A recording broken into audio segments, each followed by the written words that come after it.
Kay mayong gabi sa tanang mga katawhan. Ani ana pud ta nagkita ay sa social media aron mapaambit na pud nato ang pulong sa Dios. Sa akong ginaingon kagabi nga ang pulong sa Dios mga kaigsunan nagdalag kinabuhi. No, ingon ang Bible, the word that I have is spoken to you, their spirit and their life. Gabi atong gisgutan ang pagbalik sa Dios sama kang Noah o sama pud kang Lot. Atong makit-an dito nga unsa day kaimportante mga kaigsunan ang pagpangandam. Muna nga atong hisgutan karon katong pag-anhi ni Jesus. Permirong pag-anhi ni Jesus dire atong nakit-an mga kaigsunan nga naa di ay mga magwawali nga aron mangandam sa panahon sa pag-abot ni Jesus. Katong pag-abot niya diri katong permirong pag-abot. Katong akong diskutan gabi mo to siya ang gitawag og second coming. Kani first coming ni Jesus Christ katong nianhi siya sa kalibutan mga kaigsunan. Wato mabasa diri sa Lucas chapter 3 verse verse 3, no? Then John went from place to place on both sides of Jordan rivers, preaching that people should be baptized to show that they had repented of their sins and turned to God to be forgiven.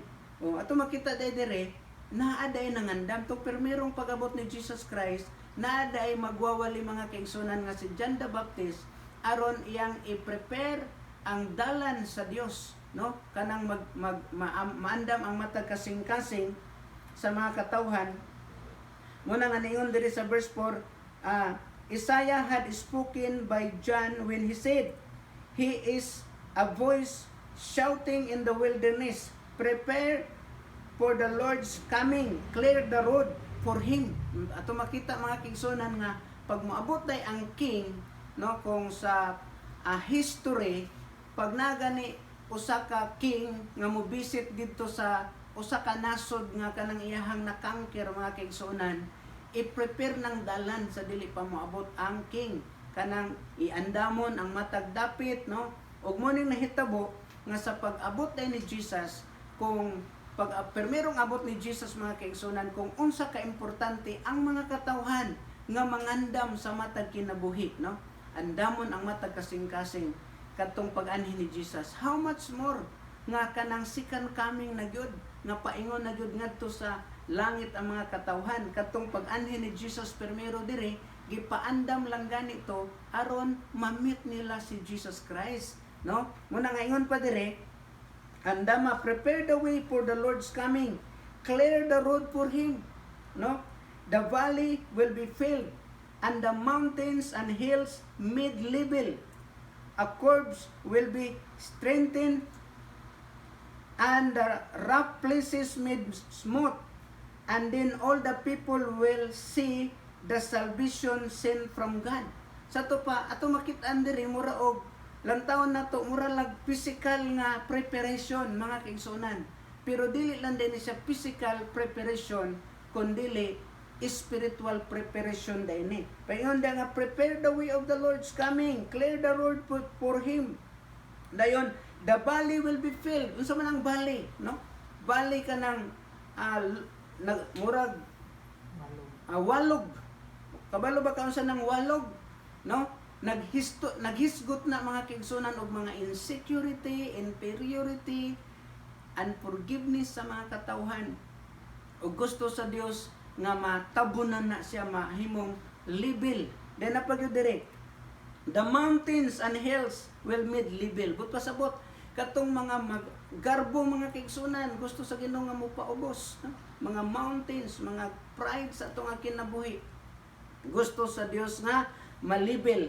Then kato pa yung curbs will be strengthened, mga nagliko-liko nga mga dalan, gusto sa Dios nga ma-straight. Then katong gansal-gansangon nga dalan ay mga bangag-bangag, gusto ang Ginoo nga smooth. Naghulagway din ni mga kaigsunan sa atong pagpangalagad ba nga usahay nato sa Dios, usahay wala ta sa Dios, usahay nata sa kalibutan, usahay nata sa Dios, usahay na ginulsulta, usahay salom na putas kasalanan.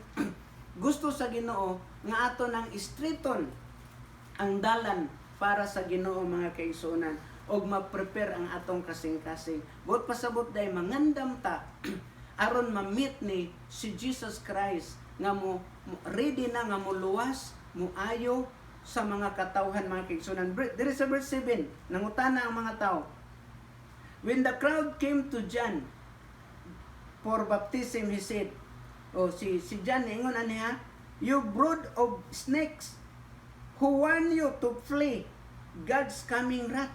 Grabe ang pagwali ni John mga kaigsunan, yung pa kamong mga bitin, no. Isa nga kamong mga bitin, kinahanglan mag-andam ngano man. Ingon pa niya, aron ka makalikay sa kami nga kasuko sa Dios. Naday kami nga kasuko sa Ginoo mga kaigsunan. No? Dayon, ingon pa diri sa verse 8, prove by the way you live that you have repented of your sin and turned to God.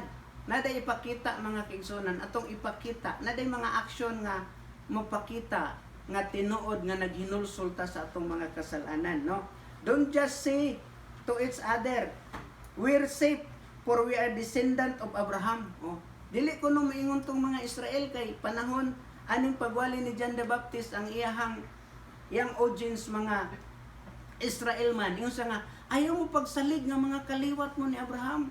Kay nakabalo sila nga pagkaliwat ni Abraham pinili sa Dios mga kaigsunan. O okay ra nga magpakasala, total, pinili man sila sa Dios. Pero ingon diri, no? Ayaw mo pag-ingon nga mga pinili mo sa Dios, mga kaliwat mo ni Abraham. Ayaw mo pag-ingon nga muna atong reliyon, kay dili ra ba reliyon makaluwas. Ayaw pag-ingon nga ana man ko diri, okay ra. Kay naman ko sakop mo ko sa reliyon, napo ko didto, napud ani nga reliyon. Dili ka reliyon makaluwas mga kaigsunan. Ang gilantaw sa Dios ang tinuod na kasing-kasingit nalikod sa kasalanan og nipaduol nga na sa Dios. Dahil napagyud ingon pagyud siya diri. That's mean nothing, for I tell you, God can create children of Abraham from this very stone. Ingon pagani siya nga, wa ba mo nasayod nga pwede daining mga bato himuon sa Dios nga kaliwat ni Abraham. Ngano man ang kaliwat ni Abraham, ilisdan naman sa Dios og mga bato. Tungod kay ang Ginoo mga kaigsunan, wala nalipay sa ilang mga gawi, mga hambog kayo, mga rebelyoso, dili gatuon ni Jesus Christ. Ang ilang gituan, reliyon, pag-abot ni Jesus Christ, dili mo tuo, basta kay naara kuno sila reliyon, no? Pero pag-abot ni Jesus, dili sila mo tuo. Muna ingon ang Ginoo, makapili ang Dios, makahimo siya kaning bato himuon niyang kaliwat ni Abraham. Tungod kay ang mga kaliwat ni Abraham sa unang panahon, dili maghinulsol sa kasalanan, dili mo tuo kan Jesus Christ mga kaigsunan. Then sa verse 9 ingon diri, even now the axe of God's judgment is even now the axe of God's judgment is pushed, ready to sever the roots of the trees. Yes, every tree that does not produce good fruit will be chopped down and thrown into the fire. Tanawa ko no? Ang atsa andam na sa mga gamot aron iputol mga kaigsunan niadtong mga wala na munga. Kahoy nga wala na munga. Hinumdumi. Ang atsa nagahulagway og judgment. Nangita ang Ginoo og bunga karong panahon na mga kaigsunan. Andam na ang atsa. Unsa ka na nga atsa nga andam na? Dili ba ka na ang atsa mo na karon sa atong kapanahonan tingali? Mga unsa na coronavirus, mga plague, war, mga kamatay, no? Andam na kuno, andam na. Una nga ngano man kani nga message mga kaigsunan mo maning gipaistorya sa Dios tungod ang Ginoo na higugma natong tanan. Gusto sa Dios nga dili na ka masalaag ngadto sa kalibutan. Dili na ka masalaag ngadto sa panulay, kundi gusto sa Dios ikaw ug ako mapaduol da sa Ginoo, kay gusto niya ikaw ug ako yang ubanon ngadto sa iyang gingharian mga kaigsunan. Andam na kuno ang atsa. Iputol ni atong mga punuan, mga kahoy nga dili nagapamunga. Unsa kuno to putlon, dayon tagud-taguron, dayon isugba sa kalayo. Kabalo ba ka isugba sa kalayo? Muna siya ang lake of fire. Delikado ang atong kinabuhi. Muna nga sa dili pa mo abot kanang iputlon ta kanang atsa mga kaigsunan. Unsa ba na earthquake ba na? Unsa ba na war ba na? Corona coronavirus ba na, unsa ba nang mga kamatay nga nahitabo karon sa tibuok kalibutan, aksidente, sa dili pa na moabot. Ang importante, ikaw ug ako nakapangandam sa atong kinabuhi, mga kaigsunan. Dahil nangutana ang mga katawhan.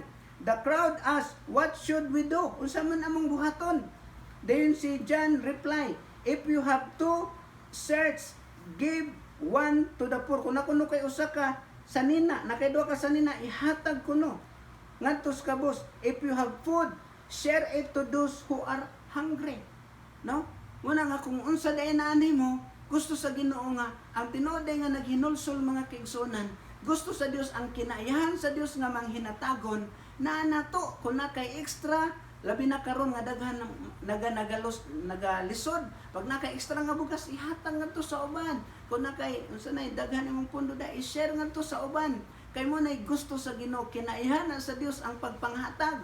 Ang yawa ra gud nay dili manghatag, pero ang Dios, mga kaigsunan, kinaiyahan sa Dios usa diha ang pagkamanghinatagon. Dayon na pagyud, even corrupt tax collectors came to be baptized and asked, "Teacher, what should we do?" Bisan ang tax collector nangutana, unsa may mong buhaton?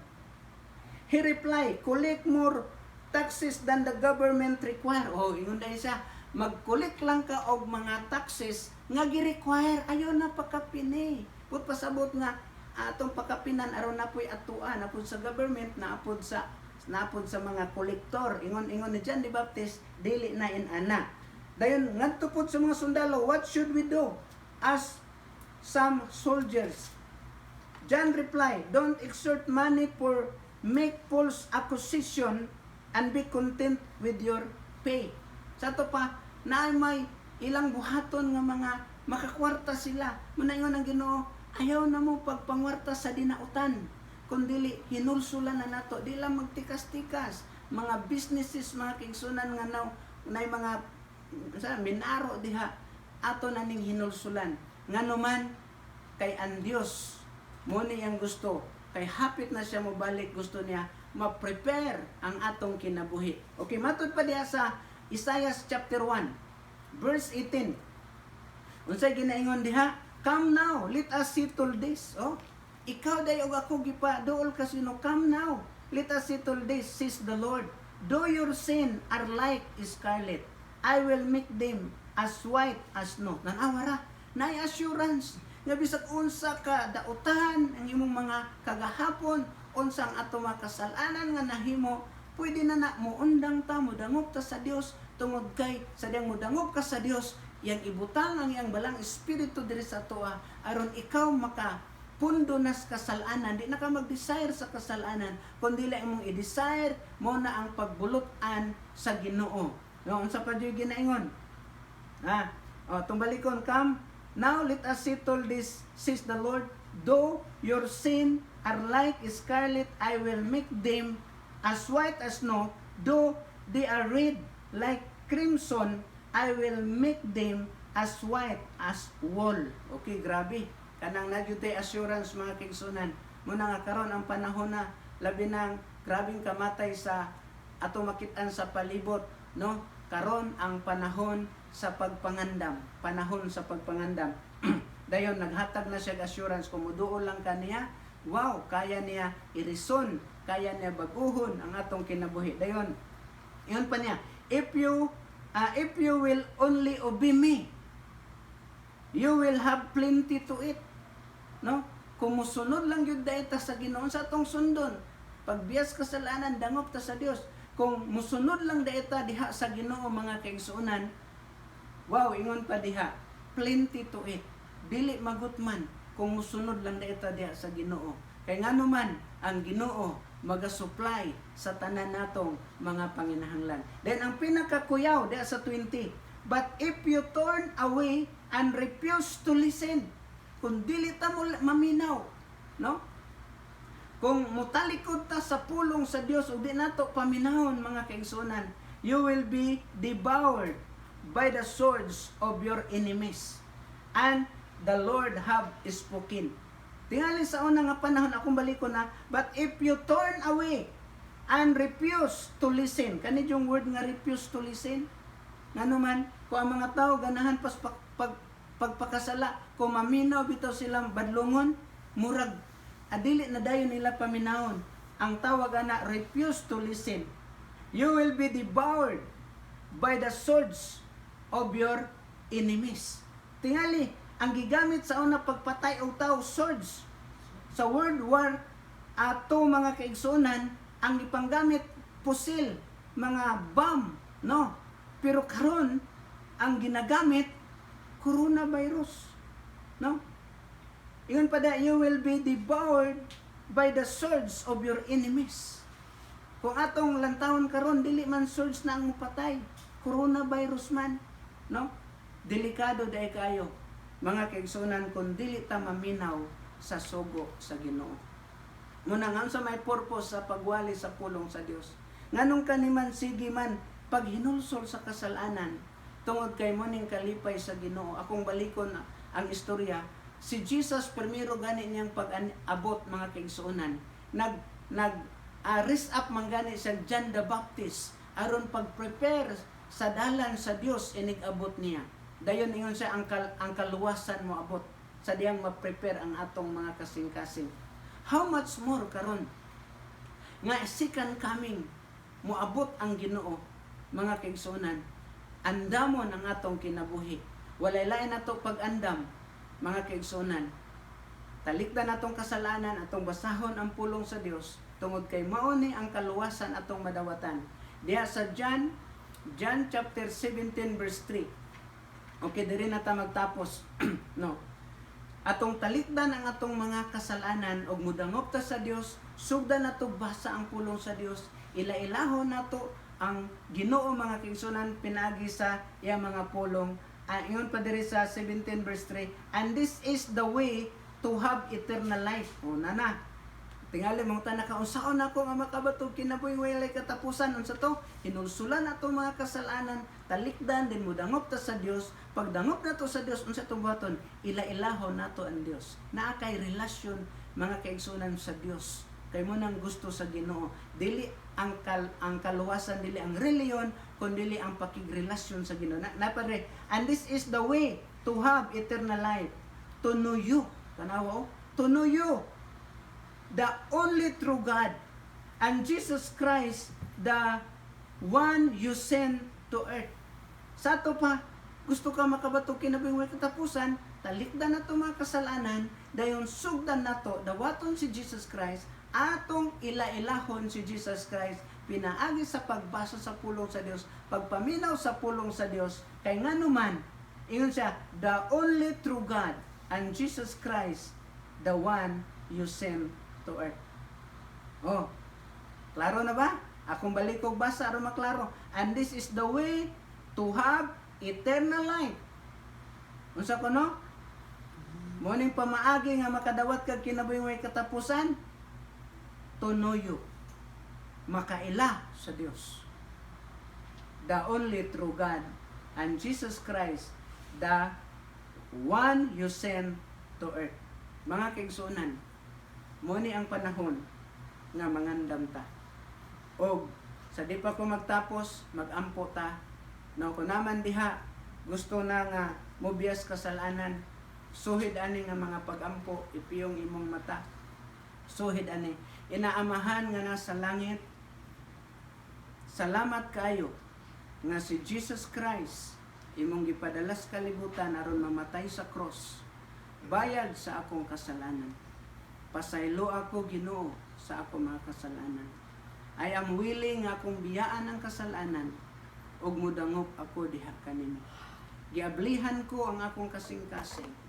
Giimbitar ko ikaw nga mosulod ka sa akong kasing-kasing.